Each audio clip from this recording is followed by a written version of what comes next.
청와대가 조금 전 오후에 갑자기 또 발표를 했어요. 네. 이른바 안봉근 파일을 발견했다라고 발표를 했는데 어떤 내용들입니까? 캐비닛 문건에 이어서 이번에는 사실 파일로 된 그 제2부속실 문건이 발견이 됐습니다. 9,300여 건 정도 된다고 하는데요. 제2부속실 같은 경우는 사실 보통 그 대통령의 배우자를 챙기는 부서인데 박근혜 전 대통령 때는 이게 왜 있어야 하느냐 논란에 휩싸였다가 그 정윤회 문건 사건 터지고 나서 3인방이 논란이 되면서 사실상 제2부속실이 없어졌었습니다. 그때까지 있었던 그 제2부속실의 문서가 공유 폴더에 그대로 남아 있었다고 하는데요. 어떤 내용이 있었는지 뭐 정확하게 청와대가 브리핑을 해주진 않았지만 향후에 또 이 문건들, 이 파일들이 증거가 돼서 안봉근 전 비서관이나 또 다른 인사들이 수사선상에 오르는 게 아니냐라는 이야기도 나오고 있습니다. 자, 노영희 변호사 지금 청와대가 발표하기를 문학의 블랙리스트 등 국정농단 관련 파일들이 다수가 포함되어 있다라고 발표를 했습니다. 또 이게 수사랑 재판이 진행되고 있어서 그 기관들이 요청하면 제출하겠다고 했는데요. 이 문건들 어떻게 또 영향을 미칠 거라고 보십니까? 사실은 상당히 중요한 영향을 미칠 수밖에 없는데요. 왜 그러냐면은 지난번에 그 블랙리스트 관련 재판이 있었을 때 다른 모든 사람들은 전부 다 유죄가 인정됐지만 조윤선 전 장관 같은 경우에는 무죄가 됐단 말이죠. 근데 당시 이 문건이 2013년부터 2015년 1월까지 그 작성된 국무회의와 관련된 문건이라던가 대통령이나 수석비서관 간의 회의 등과 관련된 문건들이어서 여기에 박근혜 전 대통령과 조윤선 전 장관이 참여하고 관여했었다는 게 나오게 된다면 블랙리스트 관련해가지고 조윤선 전 장관이 몰랐다라고 하는 것이 정면으로 배치되는 증거라고 볼 수밖에 없고요. 또 하나 그때 판결에서 당사자도 아니었던 박근혜 전 대통령에 대해서까지 뭔가 이렇게 얘기하는 듯한 판결이 있었거든요. 그렇다면 이 사건에서도 김기춘 전 실장만이 끝이 아니고 이 파일에서 나온 증거를 보게 되면 박근혜 전 대통령 역시 블랙리스트 관련해서 어떤 역할을 했다라고 하는 것이 아마도 객관적인 증거로 나올 수 있지 않을까. 그렇다면 지금 현재 박근혜 전 대통령에 대해서 블랙리스트 관련된 여러 가지 재판이 지금 진행되고 있지 않습니까? 당연히 여기 영향을 미칠 수밖에 없을 것 같습니다. 자, 그런데 강병규 기자, 지금 발견됐다는 문건이 보니까 2013년 2월부터 2015년 1월까지입니다.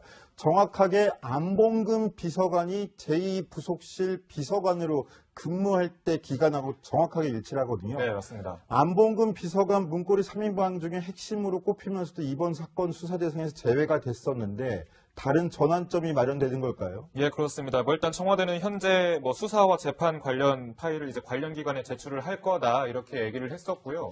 안봉근 전 비서관 하면은 사실 경찰 관계자들 내부 사이에서도 경찰 인사는 안봉근 전 비서관을 통해라라고 할 정도로 상당한 실세로 많이 알려져 있습니다. 그리고 여자 개인 안봉근 전 비서관은 이렇게 박근혜 전 대통령과의 친분을 과시하기로 했었는데 여자 개인 물품까지 들어있는 핸드백도 나에게 맡기기 때문에 내가 대장을 가장 잘 알고 있다.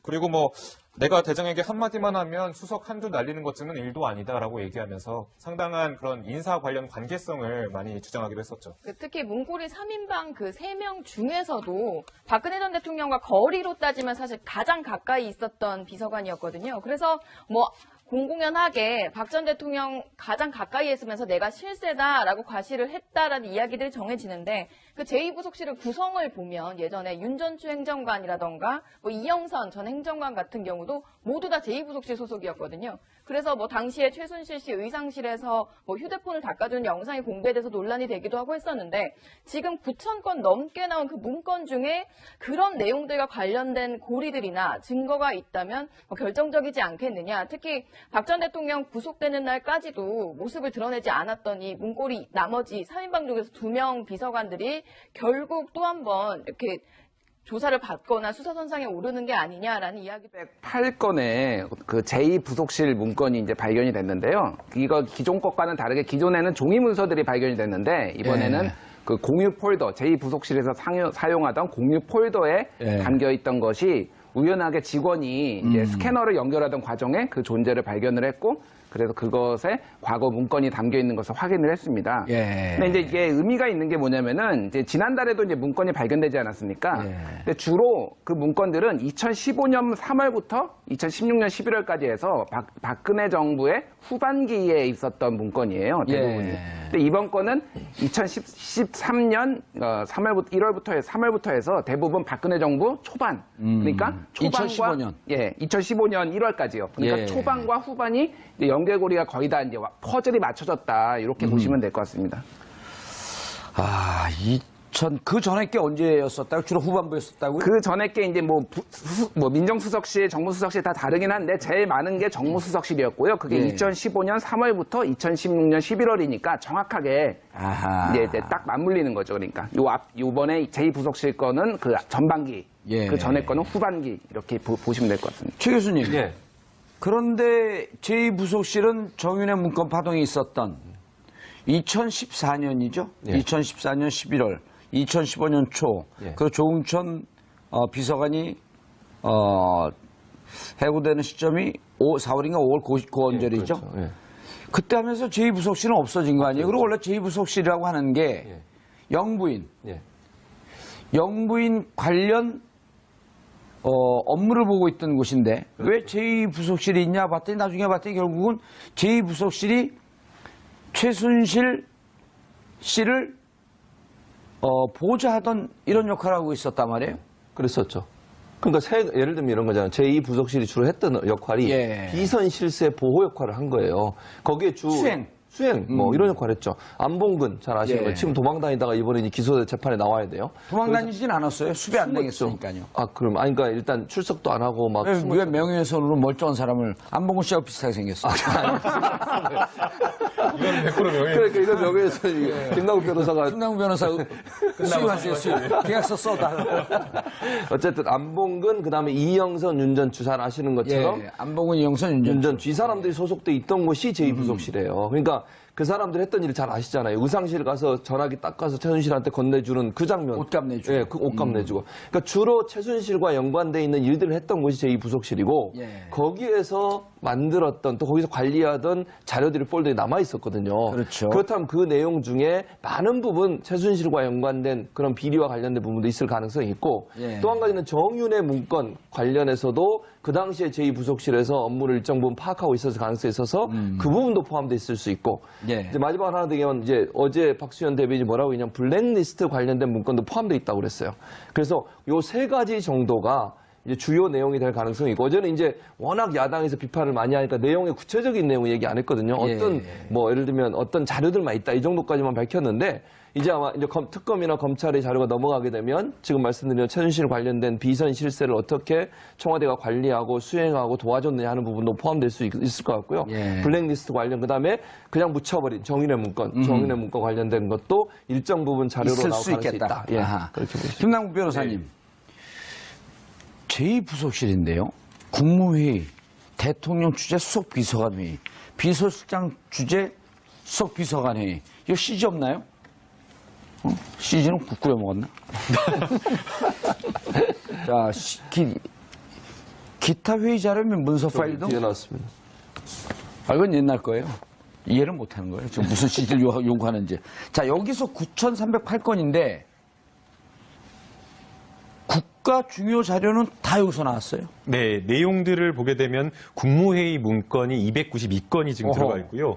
대통령 주재 수석비서관 회의 221건, 예. 그다음에 비서실장 주재 수석비서관 회의 202건, 어허. 그렇게 지금 현재 공식 문서로 지금 되어 있는 것이 되어 있고, 그다음에 총 발견된 문건 자체를 보게 되면 9,308건입니다. 그래서 이것을 빼보게 되면 암산을 해보면 8,593건이라는 결론이 나오게 되는데요. 예. 그러니까 공식적인 어떤 그 회의석상에 나왔던 어떤 문건 내용 말고도 그 외에 여러 가지 문건이 있었다라고 지금 이야기가 되어 있는 거고 앞서 이제 최진봉 교수님께서 말씀하신 대로 이 제2부속실 자체가 예. 실제 제2부속실의 역할을 한 것이 아니라 최순실과 박근혜 전 대통령을 이어주는 그러니까 소위 말하는 최순실을 보좌하는 그 역할 기능을 했기 때문에 그 기능에 비추어 봤을 때 최순실이 지시하고 최순실이 뭔가 요구를 했던 그런 것들이 사실 작성된 그런 문서일 가능성도 굉장히 높다라고 보이고요. 예. 그다음에 이제 문건 자체가 작성된 그 시기 자체를 보게 되면 2013년부터 2015년 1월까지로 되어 있습니다.